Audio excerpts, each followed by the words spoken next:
somebody ka catch me da so a Assemblies of God Bantman na de empanyifo abepie dwumadi asanya empanyifo ketwa wo we asofo mu asɔto abigi badamfo na ne ba ha hwe de ogya me nchen sofo recently no ho ba asem de Ghana ono nko ane sofo nyankopon yi accident ekosi wo kentampo kire no they say the whole world were ever one sofo me makwa ba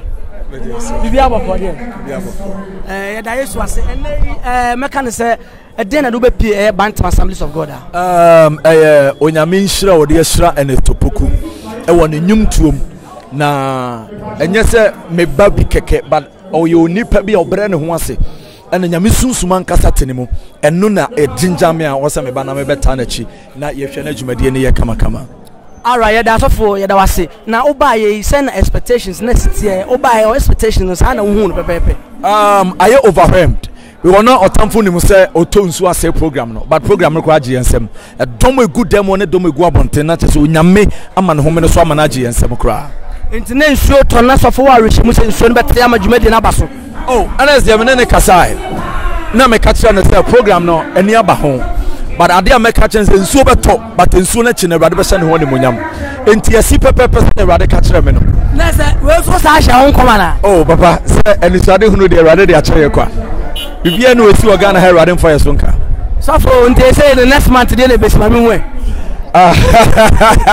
so can be dey le besi last month papa ye twenya me anim de nyame beka no meka so for me ya la menye na papa de nyame yesra dada so me tell you la me toka ba bia rade du be gina no nipa ne yambesi wo mo wata be si ontrase amen so for waba program yi nyame ayade wa hye no wonu nyam ukofie den na be catch adofo ebeja ernest ene nyankopon ma omo ofia de me catch onipa bia ne se ohunu se asase so uye ni ya ebeboa wanye ni ye nso a obi amfiu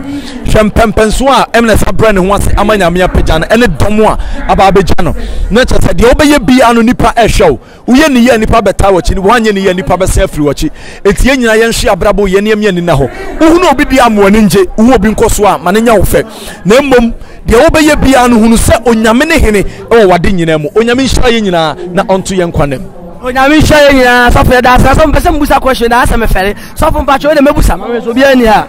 sofo mpacho se asofo ni bi ko lunch ya omo ko rent cars na ba mba me de mekana wa we de mekana wa me hu bi da ba me so me rent car da sofo ntira car bia de bia wa ka abba baba ko ska onyame hya o me so men kasa uya ka che sofo se me ba fa fam le ba wate ka che sofo sofo ya se be ya me sha igio prophet ba ko pe a o Kumasi a nyankopon fa no so mark ntampo accident no wo kan ansa na esi na ye na twetwe nkomo no ya maka jo se dwumade bi a ba no e fe na asofo anase ya asofo our pastors enche obehu sofo wo ho na ye na twetwe nkomo na hyase ene ba bi nyankopon e de na ba bedu sofo nyankopon hwa be ya me shira papa Kumasi one me wa me yo nsa body ya so de papa na da se me no akasa dada ensiati Ghana we ase nyina na e wo mo nsa meka o Baba. Someone intimidate me na me kira na ne ya. The mama don't let you. Why don't let one cry? Obedi music Some of that na we shop. Alright, so I Bantam Assemblies of God. Ernest Opoku Junior any program na anniversary no na ye wase. Se me hu opanyi kese ba koso ha. E se sofo sunsun boafo. Yen kone no no so enko twetwe nkomo. Montwa me batisia. Yo say medical catch we gusua Bantam Assemblies of God Ernest Opoku Junior any program na se enem panyefo bebrebe na aba has medical catch asofo akukudam de nyankopon kasa ensine obeka catch mama omaka ama the whole we as ate manya sofo panyi ba ko a sunsun mu boafo sofo mu akwa aba ya papa sofo bako de bako papa na unso o wonderful o stand for papa sofo we dey monitor and dey na do be pm Bantam Assemblies of God papa madasi wadi chujuma de kasi ayekoso ye nua ernest na ja woto safre se meta na chi ojuma de news nti woni tua ernest program na ntina ye wa haboni bi anim na wo ba ye wo se na wo see expecting no sana wo hu no in fact I promise so on ernest was too much ana minya feeling bi so program na ba kase pa ti de ekoso nyina nyame wanwa asofo mpani fo nyum to focus mo presenters focus say you know anyame wanwa kura na erwadu so Israel na on finance anko another level biem o Yesu dimo Yo sudi mo sofo said you wasi akasai edan na wo be ka kire wo mo ene wo beja ernest ene adofo e wo ha nyina papa da make say wadi so obi a Bible so obi a wotena ni mari wadi adwuma na wadi tono na ayesu se na se de Ghana sai ya no ni jere doso na enyum to program ko so se ni wanya ni party fa na hodo ene atitu ni nintima mo ma beta program no chi se wadi so obi a na sika ne kakra bia obi a hwere wo program ya se bia no e wadi so obi a na mu na omo obi a hoden a enko bi da so e wadi so obi a so for he na wa so no wo pesa oba wa so he na wa so wo ma so no Francho Kumasi ye Kronoma Francho ana so no Jesus Power Foundation e wo Kronoma Francho da be na so for ya sorry ya solid brother counseling ana ukuwa dan so emergency counseling ya wada na prophetic prayers and bible kase na ya wada na Sunday so I anointing service kwesiada so be say me ba bia he na me faka oba faka Kumasi Francho se nyame adomado ma fo ne boy pa ba bia be gina Kumasi bia ka so Kronoma Francho magazine kwa no so a obanya ka tetiru ketetia MTN office ni mo hono ma anase Barclays Bank Morocco o ka Kronoma Francho a obi abeche osiwa Francho station wo usia Francho station a o so pe ba bia anyaka afori gina no omo anyaka aye Francho station mo ben wa to ne dra anyaka wona ka so ko sunsun bo afori obi abeche wo koda keto akura do baba edente fe sunsun bo afo sofo papa ko sunsun duma na ntia awsa so fudie do doso sofo ntia kasa sese de no hu afa me hu me be wu ana asa me nyina che Kumasi de be hu afa ho doso na 2 million ho de Urade dia amen also so be your presenter uduru yo ba ye dwuma na simple ma sa na sunsun dwuma ne tifo dwuma ne tie etimi duru ha na anya den kura se body the prince ba ye dia bibia ne ho ntina be na me medi prayers Kumasi kwana bie da bia fa so ba bia da se be be se fe ba Yegusua Bantama Assemblies of God right opposite the market and ernest opoku junior 15 years anniversary no and Yegusua was say and kuku for and chinkomo medical culture and a loaded of pastors many soft back wa yankora me soft and chinkomo soft mo akwa ba bibia wa ko de nyame adom soft pacho wudin pa de say kroma de di amanfo pa de me odi for kojo Japan kojo Japan do na afro say mini guy name Uni guy name. Yeah, minimum kuja Japan. So from Baje so mujina mujina kotokro so no krebe no. O na kra me na Kumasi adami adom. Obama asole a e gina sekan so no abo yesudin. Obo mpae na de BCS. Na de BCS. Oh yeah. Just like that. Okay. So for Yamra esa ankomo ye baba fie ne no abedi sa ankomo we. Yamra enne ye de na do be pie mo bantama. No kwasem se ye de nyame ase, em se ye nua kuma ernest ya na grow from yeti asoli na so ba ho na o invite us na 15 years of the career of starting music na o say dey animunyam ene me woni me bebe kura na ye ne ejai ani na yaba say dey animunyam ne isikai beboa boy no na me so apita ne bio ene ti dey wa wow na o buy send na o see expecting na wa hu no oh me buy no nema na me expect the crowd broso. In fact, on say Bible so do ma ho brase for no see hanta for kwan. Enti me buy me hu say nam say boy ne brand ho asinti no. Nyame nam na do so ama program no aye successful. To my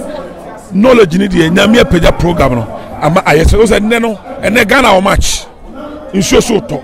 Sabe ka 2 thing e koso yi. Ke mani pa ma. Ba mhwe ni pa buy asofo buy ene bi a ni ma si akona nyame hia no.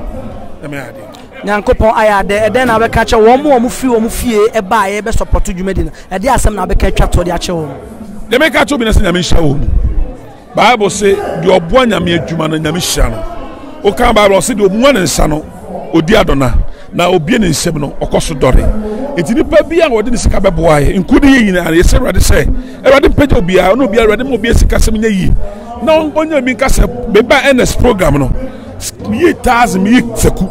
Awurade nam na adom so apagya isikasem enti eda obias so for eda was nyame hwa se fe obai somebody ka che Yegusua Bantam Assemblies of God ernest opoku ni junior anniversary 15 good years oba anwum tom nyame adom ene kuku damfo na be biase na mo oba Kumasi Ashanti region yo be be tompa bo na yo be be tompa bo e ka be be tompa bo ade a eno ani victory forward boutique Jack Empapa be na so pe wo yo ba na Kumasi tompa bo sa boutique ode a na onye guy o guy level na enu animu I'm telling you oba yi ka se mo akwa ba bejo so mi na wakode senior Yesu kusu Israel And they didn't do pay you. Jumedi ya me ba se de ernest opoku ntina ma me ba ye na wo ba ye sen na ne ma na wo si expect no sen wo hu no papa ni nyame extra no so hu na asofo kukudam enne etitrufo mi a yakura ye nsem fata nyina ye tima babidi a aje se papa ni nyame extra no pa ene eden na obeka kire wo mo ombeja ernest ene adofo ba nyina den na obeka kire wo mo me de me ka kire wo mo nyina ne se nyame nhya dan to sikan wo mu sikam be se ye kristofo ye na se di ene hiafo wiatofo di ama ye kristofo etinyame nhya dan to sikan wo sikam ye mfa ye sikam wo na dwuma ta de ese wa ye mfa ye ni sikam wo adwuma sane ese ye da se bebre na wadwuma na he na wo branches no se obi power obehu me pacho ye wo Kumasi ye obi wo Krofrom ye obi wo airport runabout ene ye obi nso wo Amokom Kumasi Krofrom he like location he wo me pacho Krofrom ye ni Santos Park we do Santos Park I would say we be Victory Forward Boutique and I would do airport runabout and na central post na edi kan na Amokom so ye ni SD asori no ene ye hwe ni mu eti hot ye say mampa boa say ye gladiator say ye platform say ye Instagram ye wedge ye down shoe down sandals ibibia ubinya bi wo Victory Forward Boutique ya da se bebre na wo kasa no ene se mpaboa ye mu Facebook nyina because me Instagram ayo Instagram nyina wo ene sa wo mu Facebook mpaboa yo Facebook o na Twitter so mpaboa di Facebook ni Twitter eti me ba amenya bi ubenya bi na de enije esemu wo mu ne se ye mpaboa no enye store mpaboa o eye fosu mpaboa a fosu so de wo se bia obi anhye bi kan ho an say force no shebi obi a shebi kan me hwe shemi e force ko original shoe pa we hwe ni din mo wo dia to so kakra en wayi e so we ka say fake Victory Forward Boutique ko to me ma de o e so me ko na egu ho na makofa ache wo ti ase back of the bed was be receive for buy me boss nyame nhira o boutique ya wo kwa obenya Facebook mpaboa ni didi Facebook mpaboa ni didi Instagram yes I the Twitter nyina and guys you are killing us back of nyame nhira Safo ene obap jumede ya si say na wo si ehu anniversary no I feel manabro so ye ninna because ernest ye nua ernest ye ba na onyame asere ni onyam ese de akoma de wo ye bi ye de beta na chi na jumede no ekoso ye ba so agyensemu sa de bi anyame wo mu bia no eye kese enti ba ne mani agye se onyame ma jumede no aye kese Safo wadawo mebu yese sankofa yenchi wadawo ma wudi pa de sa ena he na waso no me de safo kofi etu ahene masori no mozizongo say oba hon ma obo hu asori dan kese bia e hon na ernest ofre obi ne first album ya na mlance ye me na metete no nga strength say the year worship masori mu no odi pie ye na ne papa ya asori panyiri a ohwe sika so ye bibia ti wona de ernest ba na ernest sua no ya akola ene me de nyame ase se onyame amanipa we afa misem no wa nipa kese obi a so wo se akora no ayi nipa kese de me de se onyame sada so e wo no so ti meni ajipa Safo wadaro ma o he na obi ba wa asori na obefa ka he na obesi na sign obesi hu wa asori ho on se udu price Johnson utwa kwan ni mu a taxi for ho usu besi wa zie for asodan no wa fa onsabom kum wo de bisa akola kete o se oba sofo to ahina sorry nyame adom ti oba bepie sofo to obo me di ho de a obi ni me bisa matter 24 years ni what now say 24 years na sabio sofo hono ensheda nye Christian community ahoy Muslim community na watimi atena ho 24 years no say na ho asem sitie na Israel for omkodi misrim no enye ho na onyame de amomo na omo ye transit baby wo ha wote wo free say e okay mawo enso na nya ho na nyame de amawo mozizongo onyame de me twam keke na brese mu no obia be hu se sabi me free ho akọ baby foforo so oti mozizongo a hu se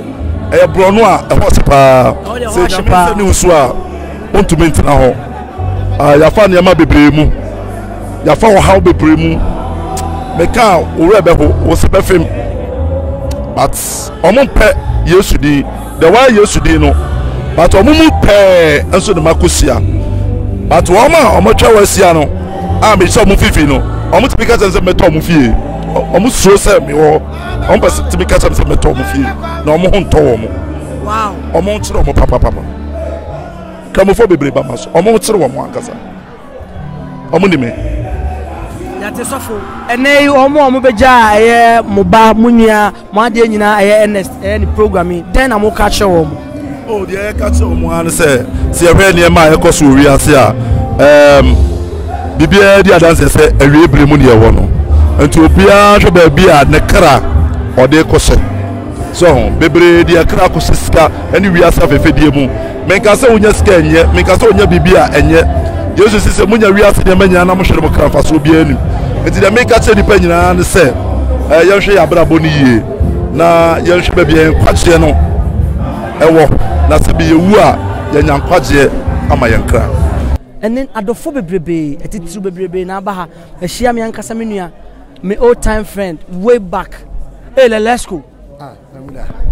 Let's go. Oh, Mamuda. Let's go. Oh, Mamuda. Jamejo. And me share junior ewa me old time friend. And then Yankopon ya there or the junior enam asofodie kwan so. Dwumade say me hu na se na mani age because one mo na be ko akoti asem pana betu yefo ne enso asesa because me junior start yenye ne junior ne de na do be pie bantama. Papa Kumasi medawasi. And they didn't be pie bantama and Opoku 15 years anniversary, you know. And me buy na me ba so enya me kwa na me buy me ne Graceman family yo nana prempe oye nyumtuni yo group bia form Graceman family ha ntini ebom ye buy ono so nana prempe no ernest opoku even say ni nua ketwa awa nyumtu mu o direct no nyumtu ni adade nti ono so very closer to ernest opoku nti enu nti na eja buy say be support ye bra penye ernest opoku na mobile sign adwumade no wusi hu no fire na me no mekweni me there I've never been to a luncheon. This is my second time. Now pempe there na my first time. And then my second time. Now me buy no. It was amazing because we had nipa doma e wo ha ene asofu fom panyifo ye maami adi fonom ye maami Cecilia mafomo ene asofu panyifo te se ye papa Ebenezer adakwa yadom ye papa ene in fact watonyom nenyom so auto na me respect that man so much because on tonyom kwa anyom na auto ya na udimi say power ene mani age be o me hu atutu for bebre nti ene there it's amazing. It's one of my best days, my bad program, my co-program, but any program radio I've really enjoyed myself. Wow, why enjoy yourself? A day na wo catch ernest opoku any one more mo beja nyina any mo Graceman for mobile then I'll catch obibia dem wo catch ernest opoku ni say anyum to mo no nyame na kwa but this is not the limit. Nyame mfa ni nyandu bebia nyame de ne be kwasen de ni penhui nti we on fa say we na sase. This is the beginning. Na nyame de ne be kwa because otonyuma wa ye hunhum adwuma no. So obi carry the unction of God or otonyuma ujina ho which means the spirit is the word the voice ni move because otonyuma e kwa direct just say nyame abofo asonyum no nyame som ti me no otonyum no me na me ni in the physical no ma ram hunhum because anyum ne touch me which means anyum no move nkama tintima kebi aka hon konko de sabe kame because na matintim because ne otonyuma which means nyame abofo just say anyum ne carry weight nti ana omo ba so metu omo fo obu a ya ntini a ba fofo a ernest opoku ba bia nyame do omo duru a enya ahomaso ebinyuma omo to no ahomaso nyame pejja ne kakra bia no omo no so nyame na adom no yenyini de nyame sumi ewura mu nche but adom no odiri mema wa don wase oso otom ahobase for no si ahantan for kwan nti the we are nnsia we are ns wa ben wase anyame de ne kono me semi nwana m to fo no mo ba ne se omo mbro mo wase nyame pejja kakra bia enye se omo ha we ahantan na ma sem no because nyame oso o me fa me ne pa mankraman nti so bra wase a adom no odiri be kan wa papa uni ade na eno ma ne ye but nyame de yan saka no be prasesa ya babom no be prasesa nyame ayade junior bedo asefre obae na me shapa